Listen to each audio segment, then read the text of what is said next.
post-railgun world, it's hard to find something that's useful for the air or ground that isn't so easy to thwart. The Luxoism is dead. Scramjets are a little easier to deal with.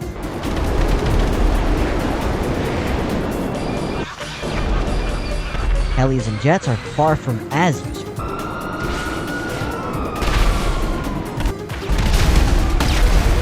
It really limits you to using boring, safe vehicles. Well, there's actually one vehicle that still excels in a post-railgun world that's also fun and flashy to use. Would you like to guess? It's the Oppressor Mark 1. That's right, the Mark 1 specifically. This hybrid beauty used to be a shunned evil before the Luxo came out, and then the Mark 2 happened, so the Mark 1 is a good guy now. However, few people really seem to get how to use it. In some cases, I don't blame them. It's hard to use properly on console. Vehicles do control better on PC than they do on console. In other cases, when it's the only thing someone uses and they're trash at it, let's just say that inspired me to learn this thing in and out. But I'll bury the hatchet amongst other things.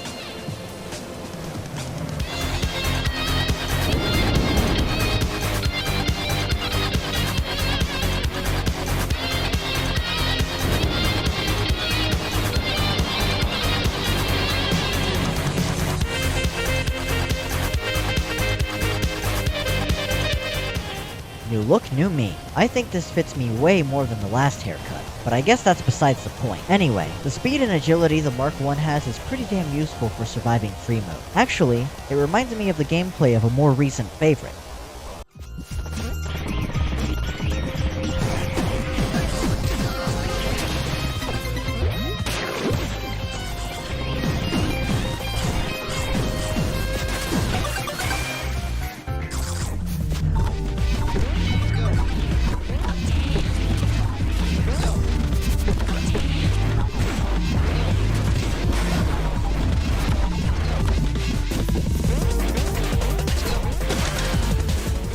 Pizza Tower is one of the games ever. Okay, real talk, it's a platformer about beating levels as quick and stylish as possible. Gameplay-wise, you're dealing with enemies and obstacles every step of the way, so knowing the mechanics in the level itself is a pretty big deal. Unironically, some of the mechanics remind me about the Mark 1. Speed control, layout knowledge, and expert handling of movement mechanics. Picking up a P-ring. Yeah, with these things in mind, I opted to theme the video around Pizza Tower, so hopefully I get you interested in two things instead of one.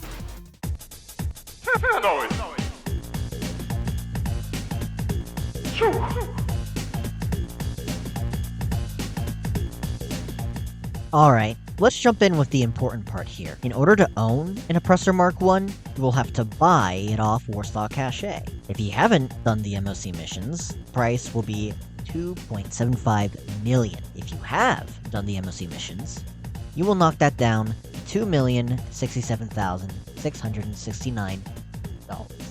Nice. Keep in mind, you must do these missions as host. When you buy the Mark 1, it does not come with the missiles by default, which makes it useless as it instead has standard pea shooters. Now, you'll look cool if you get a kill with these, but yeah, good luck with that. You will need to unlock the missile launcher attachment from the RNG of the bunker. Terrible, I know, but once you do, then you can go customize in an MOC, Avenger, or other weaponized workshops like the Arena War workshop, slap the missiles on for the low price of 180k. Put on the essential modifications, customize the look, and then we're good to go.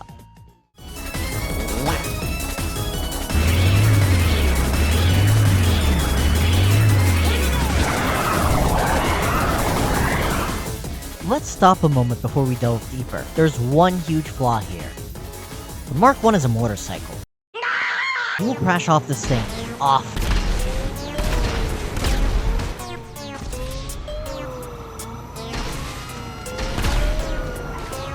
Like, really often.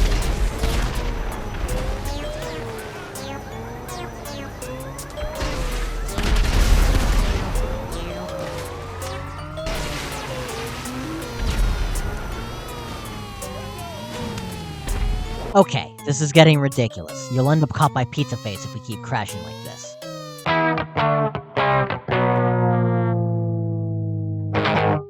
We'll What can we do to stop crashing? Well, you can't.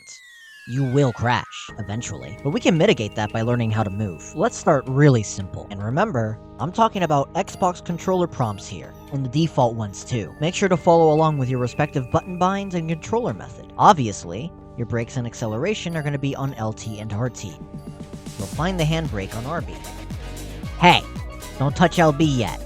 That's for weapons and that's for later. Okay, so click in left stick like you would for the horn, and you go fast thanks to rocket boost. This boost only fills up when your wheels are flat on a surface, by the way. This could be the ground, a wall, the roof, whatever. And your wings are right here with the A button. Cool. So, the next big thing to remember is this is a hybrid vehicle. It can handle the ground and air. It does not fly. It falls with style. So, your momentum matters a lot. There's pretty much very little reason you should be staying still with this thing. This part is kind of like the cape feather from Super Mario World, really. Working on going up and down while in the air to keep gliding forth. Eventually, you'll need to touch ground again because you will lose altitude and speed. And you'll want your boost back. This isn't the fastest vehicle, but it can still take to what feels like Mach speeds. You're going to be faster if you stick to the ground, boosting with your wings kept in. You're actually slower while your wings are out, so remember that. In the air, turning left and right is very slow, so if you are targeting something, don't be afraid to control as if you're trying to overshoot. Since you don't fly, you want the distance anyway. Better this way so that you don't actually overshoot from coming in from so soon. This applies for attacking, landing, taking off, the work. Like I said, not the fastest vehicle, but it is consistent. What if I told you that you can keep a consistent Mach run in the air while focusing on traversing? And we can do it while abusing game physics. When you take off into the air, most likely doing so while boosting, go ahead and retract your wings and tilt your Mark 1 like this. Should you do it right, you're going to go forward and only descend slowly for quite some time. I'm not going to bore you with how this works, because quite frankly, I don't get it myself. But it does work. It really does. Especially in the city, because the bike is, like, pulling itself towards surfaces and stuff. Oh yeah, you're also going to go higher and further in the air when your wings are in, not out. Again, your wings slow you down, so get into the habit of extending and retracting your wings often, only as needed. The trade-off here is with the wings being in, is that you pretty much have no air control, while you have it with wings out. Sometimes you need to get higher. Weed and your own boost won't cut it by themselves. Tall buildings found in the city will help plenty, but it can be tricky to wall climb without being thrown off. Practice makes perfect though. If you do it right, you'll be going up the building a bit, and then fall back as your boost recharges. Then, you can boost right back up and carry on from there. Make sure to keep your wings in until you're off the building.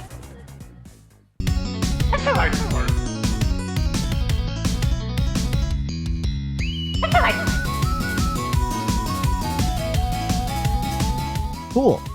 Now we can talk about fighting. Come get your controller again. Like I said, LB uses the weapons, and X will swap the weapon type. You can only have machine guns or the missiles, and this video is going to work under the assumption you're using the missiles. So, pressing X will switch on or off the type of missile. You can either have the homing on or off. For now, let's work with the homing off. Players, randoms, whatever you want to call them. People on foot are going to be your main target. You're going to mix in what you know about traversal now to get in the air above them, like a super jump. Then you've got to go down and shoot missiles on the enemy. Dive bomb. Don't be afraid to commit, but don't overdo it either. Greed will kill you. You don't want to be doing so much that you're using over-aggression to hide EWOing mid-fight. How boring. You have other angles you can try, but you're weak to auto-aim and snipers. Railgun can still get you, and the more people you're fighting, the less dangerous you are. You have a limited number of missiles here, so your best bet is to stay registered as an MC to make the most of the Mark 1. Afraid of getting raided? Shut down your businesses. If you really need them, don't supply them, but have them open for the nightclub. You'll turn out just fine. We're about to talk about matchups against other vehicles. This is kind of sort of part of offense, but it needs its own category. Just one more thing before we do. Homing missiles. General good trick to know about every single one is that they tend to try and go behind you, like a Pizza Face when he's chasing Peppino. And much like Pizza Face, the better the homing missile, the more parts of the level it's going to ignore to come after you.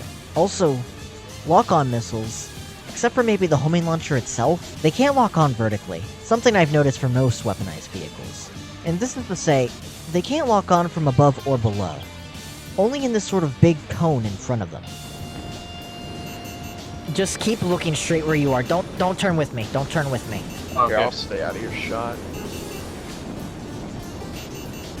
You want me to record in my perspective, or? No, I'm literally just like... You'll see what floating it's down, like though. when the video happens. Oh, hey. You made it this far? That's great. Let me ask a favor. See these buttons? Click them in whatever way you choose. The more this video is interacted with, the more people that will find it.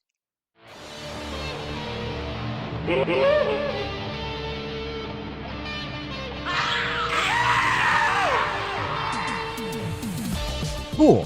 Matchups time. Some vehicles are worse than the Mark 1. Others are way better. Some are hard counters. Let's see what's what. Most normal cars do not stand any real chance to the Mark 1. Being weak to lock on and having no armor, they're prime targets for if someone tries to run away. Armored cars?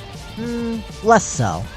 But you can still weaken them or crack them open, since usually you can lock onto them. Money cars are impossible if they have no lock. Don't try it. It's a waste of time and resources. Helicopters are unfortunately pretty low tier here. They can just get up high and negate your existence like this. However, they have a rough time against homing missiles. They can dodge or use countermeasures, but not forever. Planes and jets are in a similar boat, but it's not as guaranteed as helis. They have more maneuverability and chances to get you, but it's not impossible once you're used to the Mark 1. I've certainly had my fair share of jet kills with the Mark 1. Scramjets and vigilantes. Ooh, tough one. This is manageable though. You need to keep moving fast and toward the missile car, veering left or right to avoid the missiles. Try not to go past the vehicles too much. You want to be able to turn and aim at them after all. Stay on the ground. You're dead otherwise. The Luxos are very scary. They're almost not worth it. The Luxos may be slow, but a good Deluxo driver knows how to dodge your missiles. Still, you do have the opportunity to kill them. You must treat it the same way as the Scramjet and Vigilante. Stay on ground, stay fast. Toreadors and Strombergs are a hard counterpick. Virtually impossible. It is not worth it. Do not try it. You will game over. They are missile cars with armor. It's much smarter and easier to swap to something else, or stay on foot instead if you see one coming your way. Don't be afraid to jump off your bike at times. If you feel at disadvantage, jump off ASAP. I totally get it. I do it myself. It's a smart thing to do. If you're lucky, you'll avoid certain death. This is rare, but best know how to handle the mirror match, right? Unironically, you need to take a page out of dogfighting and use speed control. Fast as needed, slowing down to angle a shot or to stall. Unlike dogfighting, you actually want to stay on ground if you can help it. Either of you are going to be more vulnerable once you're in the air, and if you do survive and come to land, it's going to be hard to dodge missiles while landing at the same time. If you can get behind or beside your opponent when you shoot missiles, then you're way more likely to be the champion of that battle. Your little brother, the Mark II. This thing isn't as scary anymore since it's been nerfed, but don't underestimate it. Much like the Mark I mirror match, you want to stay on ground. Drive towards a Mark II, and keep under them so long as they aren't upside down. They will get impatient and screw up, and they'll get your kill. You can take them on in the air, but you've got to remember you still have to dodge those missiles. They aren't totally useless, so momentum is key. Try to keep to ground. Notice a pattern here? The ground is your friend, probably more than you were thinking. It's a hybrid vehicle. Use it like such.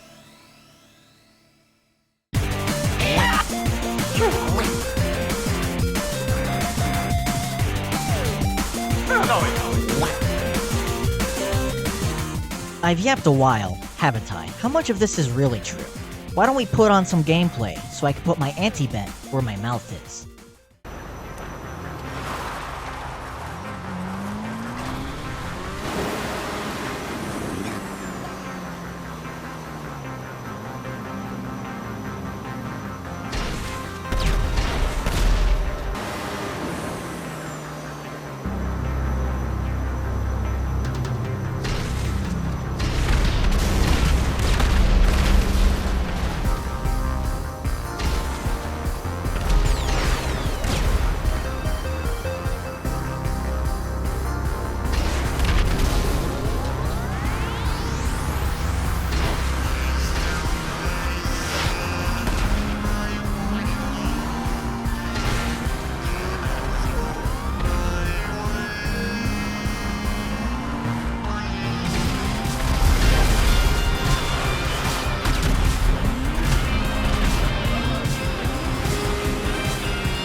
And there you have it. This should cover the basics for you all. I sure hope so, anyway. Practice, practice, practice. Learn from your opponents. I sincerely hope the video was to your liking, and that you found it educational. This took a lot of imagining, daydreaming, improving, studying, and planning to do.